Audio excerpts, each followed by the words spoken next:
Fique agora com as informações do agronegócio.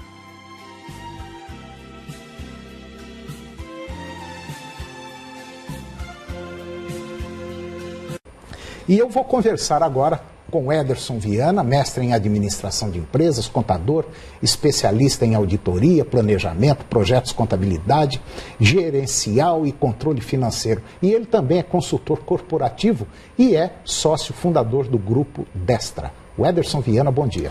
Bom dia, Antônio. Bom dia aos nossos telespectadores. Tudo bom, Ederson? Graças a Deus, tudo bem. Então tá bom. Ederson, a Receita Federal já recebeu aí mais de 2 milhões de declarações do imposto de renda de 2016.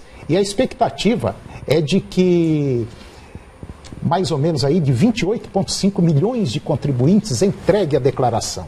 Neste ano, deve declarar quem recebeu mais de 28.123.091 centavos de renda tributável no ano, ou ganhou mais de 40 mil reais isentos, não tributáveis ou tributados na fonte no ano, como indenização trabalhista, ou ganho com venda de bens, ou comprou ou vendeu ações em bolsas de valores. Também devem acertar as contas os contribuintes que receberam mais de R$ 140.619,55 em atividade rural ou teve prejuízo rural a ser compensado no ano calendário de 2015 ou nos próximos anos. Ou era dono de bens de mais de 300 mil, ou vendeu uma casa e comprou outra num prazo de 180 dias, usando isenção do imposto de renda no momento da venda.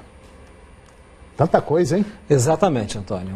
Nós temos aí, na verdade, a gente trouxe aí bastante regras de quem de fato se enquadra na obrigatoriedade de entregar a declaração do imposto de renda até o dia 29 de abril agora de 2016. E a Receita Federal do Brasil está divulgando aí que, de fato, ela já recepcionou mais de 2 milhões de declarações do imposto de renda. Uma coisa bastante importante, Antônio, que a gente vai estar frisando no programa de hoje, são as dicas no momento do preenchimento da declaração do imposto de renda e principalmente para não deixar o ajuste com o leão para o último momento, que é no dia 29 de abril de 2016. O Edson, quais as mudanças para 2016? Então, Antônio, nós tivemos mudanças que eu falo que não são substanciais agora para o ano de 2016, não. Basicamente, a mudança mais efetiva que nós temos é relacionada aos profissionais liberais, que agora precisa constar o CPF do tomador do serviço. Então, ou seja, todo profissional liberal, advogado, médicos, profissionais da saúde, precisa informar o CPF de quem está, de fato, tomando o serviço. Uma outra mudança que ocorreu agora para o ano de 2016, os dependentes que neste ano têm que ter o CPF a partir dos 14 anos. Nós tínhamos em anos anteriores, que era a partir de 16, agora em 2016, a obrigatoriedade do CPF a partir dos 14 anos. E uma terceira mudança são as informações do cônjuge, que a partir de agora basta ser informado o número do CPF sem a necessidade de preenchimento de valores. Então, são mudanças que ocorreram agora para a declaração de 2016. Esse do cônjuge, como é que é isso aí? Aquele contribuinte que opta por fazer a declaração conjunta com o cônjuge, ele precisa agora basicamente informar o número do CPF do cônjuge. Basta fazer uma declaração e 2 CPFs. Exatamente. O do declarante e o do cônjuge. Agora, essas mudanças poderá, se a pessoa não fizer bem certinho, como a gente já vem comentando já há algum tempo, poderá o leão dar uma pegadinha nele, né? O que a gente vem comentando aqui no programa é o seguinte: a grande preocupação que o contribuinte precisa ter a partir de agora é realmente com o preenchimento e a elaboração da declaração do imposto de renda. Qual que é a grande preocupação que o contribuinte precisa ter? Que os dados que são informados na declaração do imposto de renda sejam dados realmente fidedignos. O que são dados fidedignos? Aqueles que de fato ocorreram e que você tem condições de fato de cruzar esses dados no momento em que precisa ser comprovado. Então, o que nós estamos falando hoje para o contribuinte é muita atenção no momento do preenchimento da declaração. O Ederson está dando dicas importantes sobre a declaração do imposto de renda. O Ederson Viana, quem é que está obrigado a declarar? Então, Antônio, como você bem colocou no início do quadro, nós temos aí, de fato, né, algumas observações para as pessoas que estão obrigadas a declarar. A primeira dela é, se eu recebi rendimento superior a R$ 28.123,91 no ano calendário 2015. Se eu tive rendimentos isentos tributados na forma a partir de R$ 40 mil, eu estou obrigado. Receita na atividade rural superior a R$ 140.619,55, eu estou também obrigado a declarar.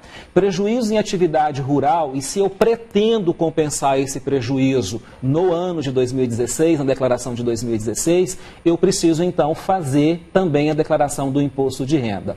Se eu efetuei alguma venda de imóveis, e se eu tive até 31 de dezembro de 2015 a posse ou propriedade de bens ou direitos, inclusive terra nua, acima de R$ 300 mil.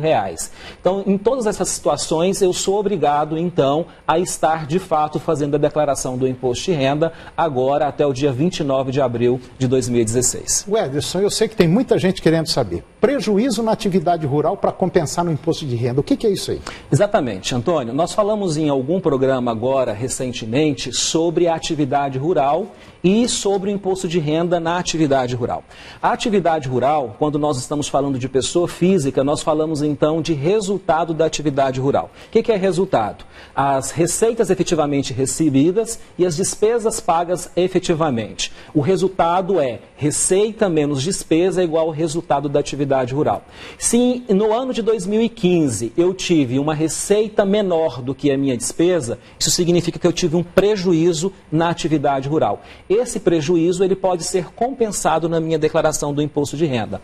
Para que eu possa compensar um prejuízo anterior, eu preciso então fazer a declaração do imposto de renda. Então vamos supor que o contribuinte teve um prejuízo em 2014. Eu quero compensar esse prejuízo em 2015, então eu estou obrigado a fazer a minha declaração do imposto de renda. Esse prejuízo seria um abatimento?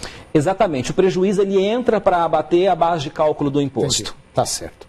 Que cuidados a pessoa deve tomar antes de entregar a declaração do imposto de renda? Exatamente, Antônio. O que nós temos falado para o contribuinte é, primeiro cuidado, antes de tudo, muito cuidado com as declarações que você coloca agora na sua declaração a partir de agora. Por quê? Por causa da e-financeira, né? O cruzamento de dados, ele passa a ser muito mais efetivo a partir de agora pela instituição através da Instrução Normativa 1572 da e-financeira. Então a gente tem alguns cuidados importantes, é o seguinte, se o contribuinte, se a pessoa aí da atividade rural, o empresário da atividade rural teve rendimentos de arrendamentos, e isso é uma situação que de fato acontece muito, arrendamentos de terra, eu tenho que tomar alguns cuidados em relação à parte de tributação em relação a isso e como que eu coloco isso na minha declaração do imposto de renda. Despesas de arrendamentos, compras de terra, isso são cuidados que eu tenho que ter para que eu possa informar da forma correta, porque existe alguns critérios que têm que ser observados na hora de informar. Estoques não comercializados, ou seja, na agricultura ou na pecuária, eu tenho que observar esses estoques e lançar dentro da forma adequada e na ficha adequada. Produção não entregue também eu tenho que observar, e receitas e despesas da atividade rural, como a gente tem que ter o livro caixa, eu preciso fazer o lançamento dessas despesas, dessas receitas, e é claro que eu preciso ter documentação fidedigna, para que o momento em que eu vou importar isso para a declaração do imposto de renda, eu então tenha essas informações de forma fidedigna. Uma coisa muito importante, Antônio, que nós temos que dizer para os nossos telespectadores é que nós estamos obrigados a qualquer momento a apresentar essa documentação para a Receita Federal do Brasil, que está lançado no nosso livro caixa da atividade rural. Então é importante que esses documentos estejam guardados por 5 anos, porque a qualquer momento a Receita Federal do Brasil pode chamar o contribuinte para fazer uma fiscalização. Vendas de bens da atividade rural, né, se teve algum tipo de venda, eu tenho que lançar isso na ficha correta e tomar cuidado com o cruzamento de dados. E participação em empresas. Tem muito empresário do agronegócio que tem atividade rural e que participa de outras empresas. Então eu tenho que trazer essa informação também para a declaração do imposto de renda.